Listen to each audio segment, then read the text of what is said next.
Welcome to the Positive Persistence Podcast, where ordinary people inspire your extraordinary success. What's up, family? Our guest today is an author, an artist, a writing coach, and the host of Magic in the Ordinary podcast. With a passion for helping others share their stories, she empowers aspiring writers to overcome their fears and embrace their creativity, showcasing her belief in the power of vulnerability and authenticity. She has inspiring insights on resilience, creativity, and the importance of living intentionally in the pursuit of one's dreams. Jacqueline Lucca, welcome to the show. Thank you so much. Thanks for having me. Absolutely. So, as we were kind of talking before we started recording, little did we know we have so much in common that we're both from Minnesota. Woohoo. And that we both enjoy running. Yeah, Minnesota. Woo, woo. All right, represent. Okay, so Jacqueline, I got to know a little bit about you as you had me on your podcast, and I love the name of your podcast. I think that's awesome, Magic in the Ordinary. And obviously, from the backdrop behind you, we can see that you are a very creative person. Yes. So not only are you an artist, but you're also a writing coach. And I want to kind of dip into that, if you will, a little bit. And I know that you have faced challenges like in the publishing industry. Yeah. And I was hoping you could share a specific moment for us when you felt like giving up, because a lot of people that watch this podcast or listen to this podcast are facing a situation where they feel like giving up, where they have come up against adversity and they're just kind of at their wits' end. Like, I don't even know how I'm supposed to begin to overcome this challenge. So I was wondering if you could kind of unpack like when you felt that way and what drove you to push through the adversity that you felt. Oh, I really like that. So one of the moments that comes to mind right away is actually earlier in the writing career when I had been working, I think, for 15 years at that point on one book. So I had been pouring my heart and my soul into this story. They say like no one cares until you've made it, and then they start to pay attention. But at that point, I was in the grind phase when I was trying to write these things. I was reworking characters. I was creating dictionaries for my language in my book. So it was involved. I was very excited about this story. Yeah. And I decided, okay, it's finally ready to get published. And so I had checked with different writers, different beta readers. Everyone was enjoying the story. And I felt like I had finally created something worth sharing with the world. Mm-hmm. And this is when I started querying, which now I understand why a lot of writers kind of fear/strongly dislike this phase of the writing process, because that's when you started getting the rejections. And I think it was maybe my sixth rejection where I had taken hours just to create the letter, right, to the agents and say, can I please, like, what do you think of the story? I think you'd be a good fit for these reasons. Mm-hmm. Let me share some backstory about me. And the rejections that I was getting weren't even personalized. They were those form letter rejections, which were just, no, thank you. Yeah. And I think it was the sixth rejection where I was like, why did I decide to share the book? And I think there was this moment of, this is my baby. I've worked so many years on this story, and maybe this is just supposed to be a me story. Maybe I stopped trying to share it. Like, what's the point? Yeah. And that was a moment where you kind of reach that crossroads of, you can decide to not share the story. You can put it back on the shelf and no one will ever see it. Or you can send the next query letter. You can take the next couple hours to write another letter to another agent, send it out again. I think something kind of shifted in my brain at that time where I was talking with my brother about it. And I was saying, all right, every rejection I get then is helping me find the path that I need to find in order to get this book where it needs to be published, whatever that might be. And so I shifted gears at that point and I love that. Tried to catch no's. So like, I was like, every rejection is a step. And so then I would call my brother and be like, guess what? I got another rejection. And we'd celebrate together. And it was like, took the power out of it where it can't define me anymore. Yeah. I mean, it doesn't feel great. I would love to get a letter saying, yes, we would accept your book. And I'd love to get that. But even those rejections then were something to celebrate because it meant I had tried and I kept fighting for my dream. And so, yeah, that book is still in the works. I'm still working, some things, but that it was a huge moment for me as a writer to realize shifting gears like that was so important. I love how you talked about And Les Brown, who is a famous motivational speaker and a mentor of mine from afar, has used this phrase of using no as your vitamin, like Oh, using no as making you yes. stronger. And you touched on that. And I love that because I think for a lot of us that we take no as the end all be all. And it's like, well, I failed, so I'm done. Yeah. And especially when someone like in your story, you put 15 years of work into this. So clearly, like this probably felt like, and I don't want to put words in your mouth, but I imagine it felt like part of your identity, Yeah. right, was getting stepped on with those rejections. Yeah. And you didn't, at first, you were probably like, yeah, like you said, like, why should I even continue with Yeah. this? But then you having those discussions with your brother and you started to figure out like every no really does get you closer to a yes. And you figure out lessons from those situations that then make you stronger and more resilient in the long run. So Yeah. I think I love like if we can tease out the pearl of wisdom that you just dropped for us, it's really like never give up and learn from your setbacks Yeah. because that's what they are. They are really, I mean, and I hate to overuse this phrase like setbacks are stepping stones to your success, but it's kind of true. Like, but Totally. only if you're paying attention, right? Like only if you want to use the lens to look through that says, I'm going to use this as fuel or I'm going to use this as a lesson for me to learn from to move forward because we know what's going to happen if we don't. And that kind of leads me into my next question about and I hope I don't murder this Latin phrase or concept that you use. Memento mori, is that how you say it? Memento Mori. Memento mori. So, Yeah. right, this was a Latin phrase that translates to Remember if you your don't death. remember your death. Yeah. So how does that philosophy kind of dovetail into that experience that you just told us about? And how does that influence like your writing and helping people actually live more intentionally, if you will?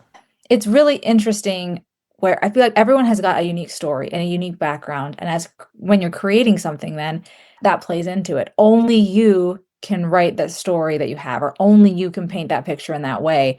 That creative act is so unique. And so I think Memento Mori, this remembering that you're going to die, I mean, it sounds dark, but in some ways, it's just this beautiful reminder that time is limited and what you have on your heart is meant to be shared. It's meant to be written. You can sit down and you should do it because you don't have forever to do it. I'm a Catholic Christian. I also think of in light of eternity. That's another big piece of remember your death, remember afterwards. So that's a piece of it for me as, what is this in light of eternity? What am I creating that's going to have a bigger impact? But I think for anyone after death, your work can kind of keep living. There's so many of us who have read books that have been written ages ago, and then they're still able to impact us today. They're still able to change our lives, change our trajectory. And so that creative work, it goes on after we are here. It's a way of having a voice even after you passed away. And so that really shifts how I create in terms of it's not just this transient little thing that I'm doing. It's something that can really spread. It can have a huge impact. And I think that for anybody who wants to create something, I'd say do it and do it today, preferably, because you have this gift, you have an imagination or an art skill, or even if you don't feel like you have the most skill, creating things will gain that skill. And we don't have forever. Now is such a gift. So I think that it really, Memento Yeah. Mori has helped me focus intentionality and being present. That makes so much sense. And that framework or that philosophy that you just outlined, I think is a really great way to look at life in general, Yeah. right? Because I mean, as far as I know, we only get one of these. And so we might as well live it to the fullest. And if we're not paying attention to the now, which a Yeah. lot of us don't, I feel like a lot of us aren't present. Time passes us by. I had the pleasure of watching my son graduate high school yesterday. Oh. And it's like a blink of an eye. He was, 5 years old, and learning how to ride a bike and learning how to talk and walk. And like now he's all of Hmm. a sudden moving on to the next phase in his life. And I feel like we get so wrapped up in like the rigmarole and the minutia of everyday life and the stress and the strain. And we don't take enough time to pause and be present in Yeah. the moment. And I'll just speak for myself. I know that I do that. I've been guilty of that for many years, decades of my life. I've done that, Mhm. and as I get older, I see the importance of what you're saying, of being present now so you can actually enjoy the time that you're in, which then allows you to step back and smell the roses and start to create, right? Because, and you're saying create with the skills that you have, that does apply to like just creating the life that you want. Yeah, I think one of the most important things that we all create is the life that we have. We talk about different mediums, what's your favorite medium? It's like, was it watercolor or acrylics or collaging? And it's like the most important medium you have is you. Like, what are you creating with you and your story? Mm-hmm. And I think that's so beautiful to think about. What is the life you're creating? We're all supposed to be creatives in some way, even if we're not painting canvases, you have you, and that's so beautiful. But I've never heard it put that way before, Jacqueline. So I love the fact that it's coming from your artist lens Yeah, that, your most important medium in creating is you. That is awesome. May I use that? absolutely. Yeah. That makes so much sense.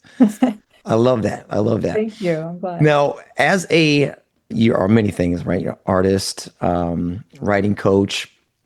We've talked a little bit about that. Now, you emphasize the importance of building sustainable habits. Mhm. And so, what for you would be like a practical tip you can apply, since we're talking about life, that you can apply to life to Ooh. stay motivated, to stay productive, even when you face obstacles? And maybe tapping back into the story that you had already told about, like being rejected over and over again. I mean, that takes a thick skin, right? And Yeah. when, when you're told that you're not wanted or something that you created isn't special enough for someone else to deem it as such, Yeah. how do you bounce forward from that? And what habits do you have to have in place so that you don't allow that to crush you? I think that's so good. I mean, okay, one thing that comes to mind is making sure like having community is one piece, habits Mhm. of reaching out to people. Like I mentioned earlier, I talked to my brother and was talking about the goals that I had and like the rejection I was experiencing. And being able to chat with another person was so good. So talking, like I guess spending the time to sit down and to talk with people is super incredibly helpful, I think, in order to one, to write good stories because you're bouncing ideas off of people, but then deeper than that, to just have that feedback of, well, I liked your story, maybe you can keep trying, or, Yeah. how are you going to deal with this? So that's one, I think, really a practical, sustainable habit. The other thing I guess I like to say to my students is like, kind of find your rhythm, listen to your rhythm and your timeline. Certain people have expectations and they come in like, I'm gonna write, a series today. And they have these incredible worlds, but finding their own rhythm sometimes then is difficult. Like they want to write at the speed of somebody else, or they want to do Mhm. things at the timeline that they saw, or even using the writing routine that they saw a really famous writer has. And I think finding your own rhythm is really important and creating around that. Letting yourself take time if you need to. This is actually hard for me, but my friends are always like, "Slow down a little bit." Really good writing advice is after a first draft, you close the draft and you do not touch it for a month, which I was like, "You just finished it. You're so excited to go back and to look at your story." But that's advice that I've tried really to stick to is close a manuscript. And I try to even do that between drafts now is like, don't touch it for a month, which is hard. But for me, that gives me a little bit more clarity around from I need that to help me see my story again, to see it clearly. So I guess, yeah, finding your rhythm in writing is important, and then in life as well, of course, that spills over into what's your timeline. You're not living someone else's life but yours, and Mhm. what does that look like? That community piece is so important because there's so many times where we have that perceived failure or we're coming up against that roadblock and we start to doubt ourselves. But when we talk to somebody else, they're able to see around the corners that we can't, right? So Yes. that old phrase that you can't see the frame when you're in the picture, I think I said that right, but or you can't read the label when you're inside the jar. Like you can't see all the things, but other people are there to point out those things that you're good at, the things that you're doubting yourself on. They remind you that no, that you are good at this. They're able to see the light for you when you're in the dark for a little bit, right? So it's really, I think that's so important. Like you said, like you have that community of people that you can bounce ideas off of and use them to remind you like how awesome you really are, when you're not Yes. feeling that way. Then you also talked about managing expectations, which I think is a life skill, Yeah. right? Because so many of us have these goals or dreams that we want to achieve, but we don't understand like the work that it's going to take to get there. Or like you said, we set these ridiculous timelines for ourselves. Like, I'm going to do this amazing thing in the next 5 days. You're like, no, that's not how it works. So like managing your own expectations, I think is hard to do, especially like you said, like you're all excited, like you just got done with this amazing piece of work. Like, I want to read through it. But you have to go through, I guess, if you were to like go through the steps of taking the time, like you said, to do the right things and able to get to where you want to go without rushing it. Yeah. Because as they say, the good things come to those who wait, even knows when it's hard to do that. Yes. That's awesome. So you have, even though we're talking about like writing and creating, but like what we're talking about are things that we really must put to the life test, and use these things in life in general to help us move forward and to be the best medium that we can be. I love that. That's so good. That's so good. I love that. I love using that. Okay. Your work actually deals with themes of vulnerability and like adaptation into fearful environments.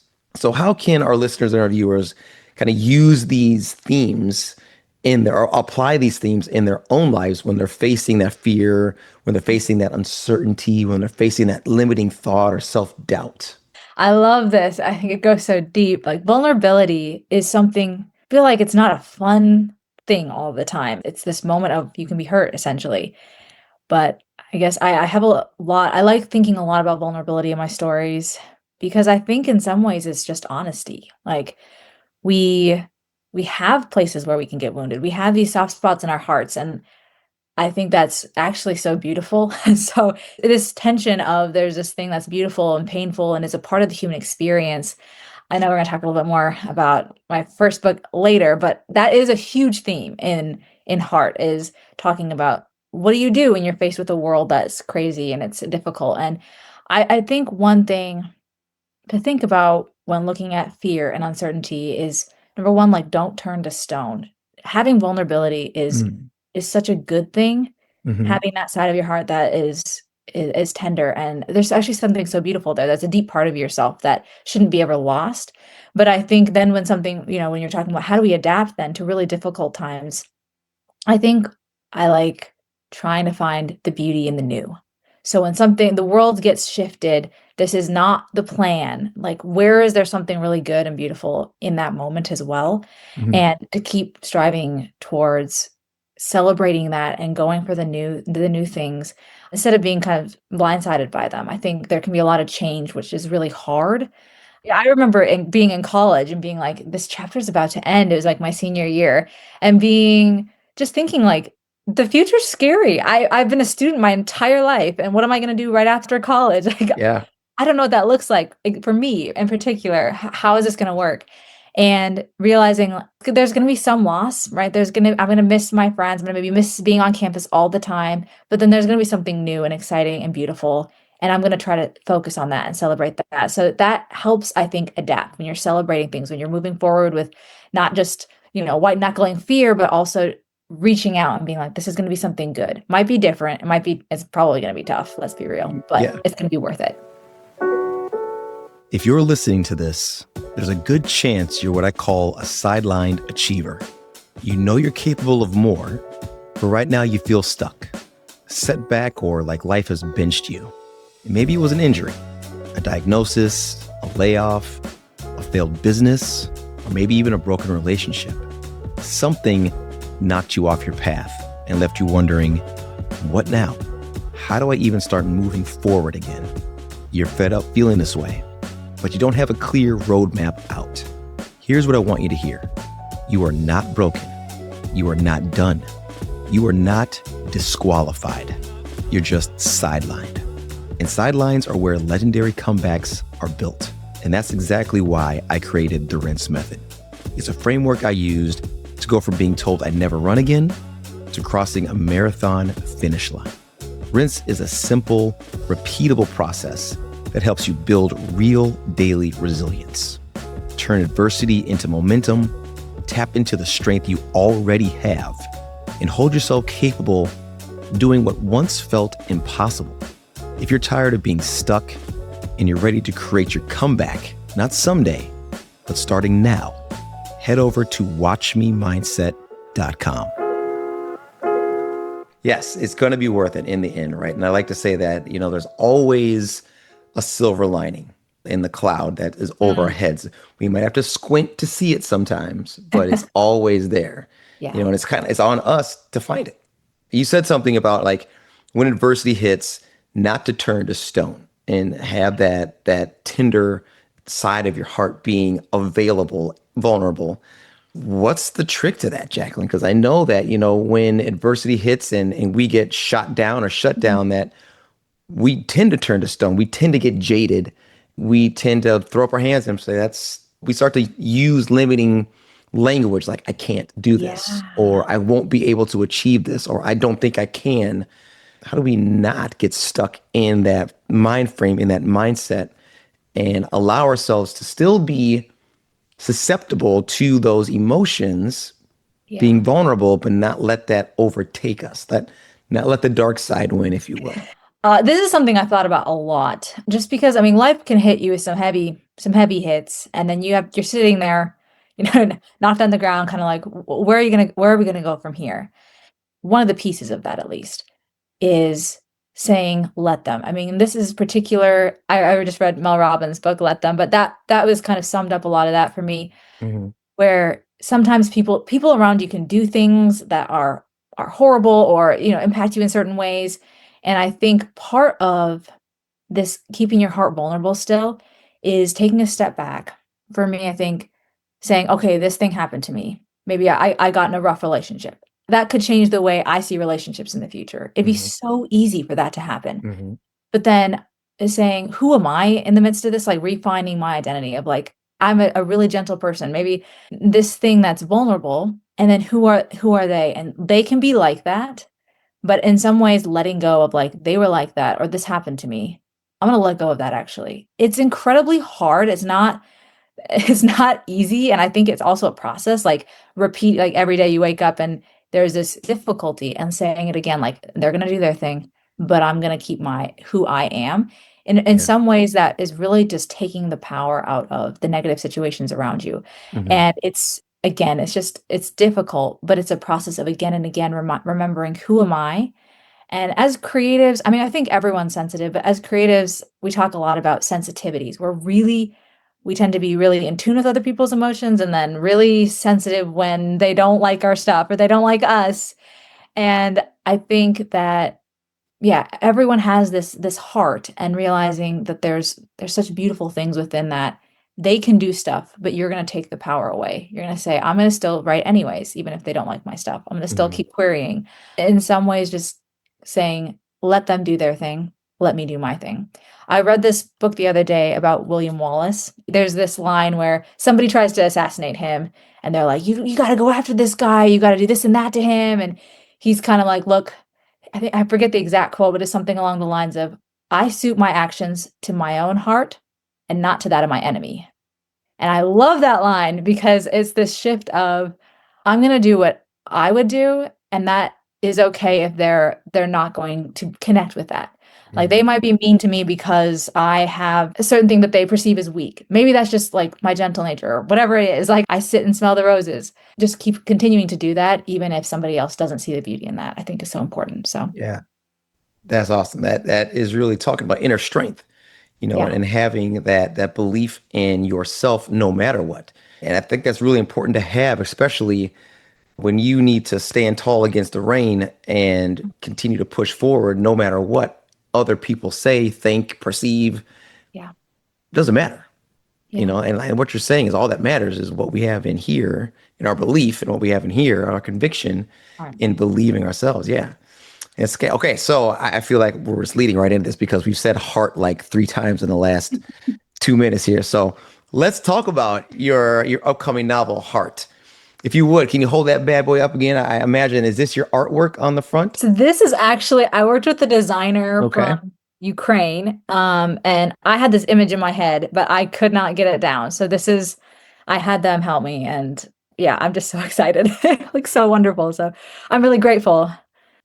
Yeah, that's awesome. So how does this book, Heart, reflect some of your journey and some of your challenges that you faced? I think it's a little scary whenever you're a writer sharing a book because you're sharing so much of your interior workings and your journey. Hmm. But it's also the best part, of course, is connecting with people on that. So Yeah. I guess a little backstory about when I was writing Heart is I wrote it in 2020, November of 2020. So we were in the midst of COVID. Mm. I was struggling with society, what's going on right now. There were so many unknowns during that time as well. What's going to happen next? What's going to happen the next week? We don't know. And so I think there was a lot of uncertainty, a lot of struggling, and a lot of just time to sit and think. That got just basically poured into a story. That was, I have characters who they're vulnerable, they're struggling, there's so many uncertainties.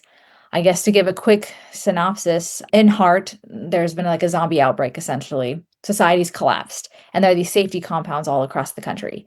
And so this girl, she lives in a safety compound, and her best friend gets infected. And so she decides she's going to go try to find a cure. So she and a group of friends, they leave the safety of the compound. They're going through the wilderness. They're trying to find a cure that they've heard exists in another compound. And that is kind of the sense of she's heading into the unknown. That really mirrored my own life of being in the unknown. And then also being like back to community. She's got this tight group of friends, and it's who's around you, who's your community, and then how are you going to keep pushing yourself forward? How are you going to keep struggling in the midst Mhm. of all this uncertainty outside the walls, especially outside the safety compound where there's new territory for her? And how does she adapt? So that it closely mirrors that journey that I went through then, but it's definitely still relevant now, being like there's still unknowns and there's still new struggles you have to face every day. And it mirrors that as well. That is something that we all went through, so I'm sure we can all relate and connect to Yeah. that for sure. You talk about the importance of living a great story, and we've kind of touched on that a little bit now. What does that mean to you? And how can our listeners and our viewers cultivate, I guess, kind of their own narratives of resilience and perseverance in your eyes? So living a good story, they've got different components. Number one, when I want a good story, I want really compelling characters. I don't care what's happening if I don't really connect with the characters. When I say compelling characters, I don't mean perfect characters. I mean characters who are going through things and they're trying and they're interesting and engaging. So I think part of living a good story is showing up and being that character who's engaging to watch. You're striving for things. You maybe you're falling. Those are great plot twists. Whenever I like to say, like, whenever something goes wrong, I'm like, but this is a great plot twist. This makes it such an engaging story of how is she going to overcome that now? Like, how is she going to keep pushing through? And so the idea of being a good character in your story is really engaging, being intentional, pushing through Mhm. things, Mhm. leveling up. I also want an exciting plot, which is part of being a good character. You're going to keep moving forward. And even when there's twists and turns, that the plot's going to keep moving forward. There's going to be something new on the next page that's going to be exciting and a breakthrough. So it's part of living a good story is taking the plot twists and then seeing what you can do with them, making it something exciting, something beautiful. Yeah. And then also for me, I really like deep themes in a story. I teach literature, so I want to talk about the universal human experience that, we read these books that have particular pieces in time. They're a certain historical moment or a certain completely fictionalized moment. And for the thing that ties all of these books together and us together are these universal human experiences where we all have to deal with courage and fear. We all have to deal with adversity. And Yeah. so in these books, we get those deeper themes. And so in the classics, they illustrate them really well, right? But in our lives also, we can really connect and be intentional about, how are we present to the human experience, I guess? Like, how are we connecting, seeing adversity, but then showing how it can be overcome? How are we facing fears? This is universal in so many books. Like, we have something that we're so afraid of, but we can be just like those other characters or bring something new even and show how to overcome. There's something that's a universal human experience, but we're being present to it and we're showing how the story can go within that context. Man, so many wonderful things that you just kind of put there for us to think about, and a lot of pearls of wisdom that you dropped for us today. And I want to thank you so much for joining us. I love this conversation. I want to give you a chance to let our listeners and viewers know where to find out more about you. So where can they find out more about Jacqueline Lucca? Jacqueline Lucca. You can go to JacklineLucca.com if you want to see my official website. Otherwise, I'm Jacqueline Rose Gold on YouTube and Instagram. So people can definitely find me there as well. Okay. Yeah. Thank you so much for having me on the show. Awesome. Jacqueline, thank you so much, guys. As you can see and hear, Jacqueline has a unique way of viewing the world and has some creative insights that are just amazing. So make sure you definitely get in touch with her and hook up with Jacqueline Lucca and go get that book, Heart. Yay. All right. So Jacqueline, thank you so much for sharing your time with us. And I want to thank all of our listeners and viewers for doing the same. And we're going to end this episode like we always do. Stay positive, stay persistent, and remember, mindset is everything. And we'll see you next time. Thank you for tuning in and being part of the Positive Persistence family. We're having a great time creating this content, and we truly hope it inspires you to embrace positivity and persistence in your own journey. If this podcast episode inspired you or entertained you, scroll down, hit those stars, and leave a comment or two. Your 5-star reviews and shares encourage us and help us grow the show. So until next time, stay positive, stay persistent, and remember, mindset is everything.